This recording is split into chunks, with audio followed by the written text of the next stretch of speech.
Good day to you. Welcome back. Thank you for joining me and welcome to naturalnews.tv. I'm Magnus Mulliner. Another question. Could you, if you wanted to, eat the products, the cosmetics, the ingredients that you add to your skin, to your body? Could you eat it? I get it might not taste nice, but would it be toxic to you? In other words, could you apply any cosmetics, any deodorants, any facial creams, any foundations, and it would be safe to add it to your skin? Probably not. Now here's an interesting fact.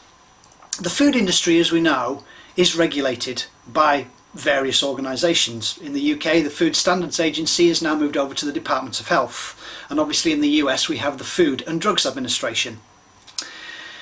However, the cosmetic industry is free to add in whatever ingredients it feels is necessary to produce a product that you like the smell of, you like the feel of, and it makes you look beautiful. I beg to differ. You already are beautiful. However, if you have conditioned yourself to apply anything to the biggest organ on your body and you would not eat it, you have a smarter choice to make. Think about this.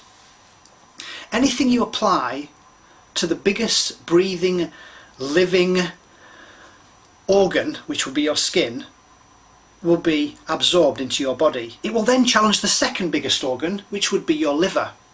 And if your liver can't synthesize the toxins, it will then be stored in your fat. And a lot of weight challenged people have high concentrations of toxins, heavy metals, PCBs, things like mercury, cadmium, even aluminium, actually stored not only in their organs but also in their fat tissue cells. Now you and I both know there are only two ways to create a disease. The body's not at ease. One way is deficiency. Do not give your cells, and there are over 60 trillion cells in your body, what they require. The second way is toxicity. So if you have, say, one of your 60 trillion cells functioning normally, it will not contain, as an example, aluminium. But if it did, it wouldn't function properly, and as a result of that, it could even mutate into then a cancer cell. Now don't get me wrong, right now your body's maybe producing cancer cells, but only when they metastasize in an area, no doubt the weakest part on your body, that has a deficiency of the right nutrients and a concentration or toxicity of toxins. Houston, we have a problem. So my invite to you is to take control of your health by looking at your products that you apply to the biggest organ on your body, which is your skin. And as a tidbit, never ever apply anything to your skin unless you would eat it. So if you wouldn't do that, don't even think of doing that. Think about it, what's in there? I mean, how many of you people are conscious to the fact that your antiperspirant is likely to contain aluminium, or if you're in the US, aluminum? And that is absolutely toxic, and the research clearly shows it could lead to things like Alzheimer's disease. I'm going to put on my website what's called the 10 cosmetic ingredients you should avoid. It is free, you can get access to it. And according to the National Institutes of Occupational Safety and Health, 884 of the ingredients routinely used in cosmetics are toxic. Now some of them may be grass, generally regarded as safe. I beg to differ. But the 10 most harmful will be on that list. Just as an example, how many of you people use toothpaste that contains fluoride? Firstly, that will weaken the enamel on your teeth. Secondly, it's accumulative and will store on your bones. Absolutely toxic. But were you aware of that?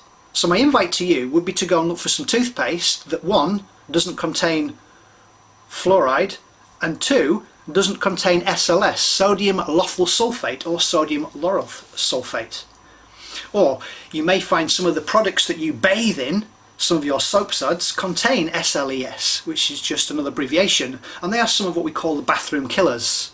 So right now you could be empowered to go into your environment and check out to see if you have any of those ingredients, and if you do, you have a smarter choice to make to the degree that you want to. So anything that's labelled as artificial fragrance, and there are between 10 and 300 different chemicals which really haven't been proven to be non-toxic, and they may cause headaches, dizziness. And then again, when I come out with some of these things, you may realise that you've designed a lifestyle around some of your own pathologies and you're not aware of the fact that you normally blow your nose because it's running after you've had a shower, when it could actually be some of the toxic chemicals that you're applying to your body. So here's another tidbit: if you cannot pronounce, never mind spell, the ingredients which is on your label, again, you have a smarter choice to make. So my wife and I, we use only organic products, and we chop and change which variety we use. And yes, I could eat it. I choose not to because I don't like the taste. But we also know that the water that we're using, which doesn't contain fluoride or chlorine, or chloride, is actually safe. Other things like avobenzene, also known as Parsol 1789. And as it clearly shows on here, that has been linked to a number of diseases, including cancer. Then we have dibutyl phthalates used in perfumes and hairsprays and skin creams and nail polish. And again, I'm not going to insult your intelligence and read all this. You can read it in your own time. I just want to point out the main ones. And then we have formaldehyde releasing preservatives. I mean, it really is frightening when you start looking at this list. Toluene, derived from petroleum crude and used primarily as a solvent in nail polish. Toluene affects the central nervous system and the respiratory tract. And then of course you've got my other favourites called parabens. And these come in the format of things like ethyl, methyl or propyl parabens. And parabens are basically, they mimic estrogen, and so they will cause a havoc once they get in your body, and they're also accumulative, just like fluoride. So if you would like to take control of your health, then the idea would be to form a non-toxic home. And if you use things like those things you plug in the wall that give off fragrances so your home can smell nice, you're going to breathe those toxins in, it's going to go onto your skin, and again it will compromise your immune system. Isn't it exciting that you are now empowered to put on your Sherlock Holmes cap, get your pipe out and go around and investigate the products that you may be applying? So just to remind you, if you would not eat what you apply to the biggest organ on your body, which is your skin, you do have a smarter choice to make. And I know plenty of people, especially a lot of my clients, that come in and they may smell nice, but it's very toxic. Deodorant sprays, top of the list with aluminium. You could just remove that. I mean, there is, I don't actually use any deodorants. I know it's been conditioned by our marketeers to apply deodorants to us. I have maybe a shower once a day. And I'm fine, I don't smell. Well, at least that's what my clients tell me. But go forth and find those things. But you could use a thing called a rock crystal or rock salt. And it contains alum, but that's not aluminium. And that you will find as a safer alternative. You wet it and then you can put it underneath your armpits. But again, just be aware that one of the crux of all my recordings here really is for you people to market to yourselves, and not to be subliminally affected by our marketeers of what's right for you and what you should go and buy, just so that you can create your happiness. Hopefully this makes sense. There's quite a bit of information in here. I will put the link in the notes such that you can click on my website and for free and get access to these 10 toxic compounds which you may well find in your cosmetics. And if you do find them, you honestly, truthfully have a smarter choice to make. Vote with where you put your pounds and your dollars, where you put your feet and what you're looking at. Those are simple ways that you can put the corporations out of business and start to become that change you want to see in the world. As always, have fun. My love to you all. Create a great day. Bye for now.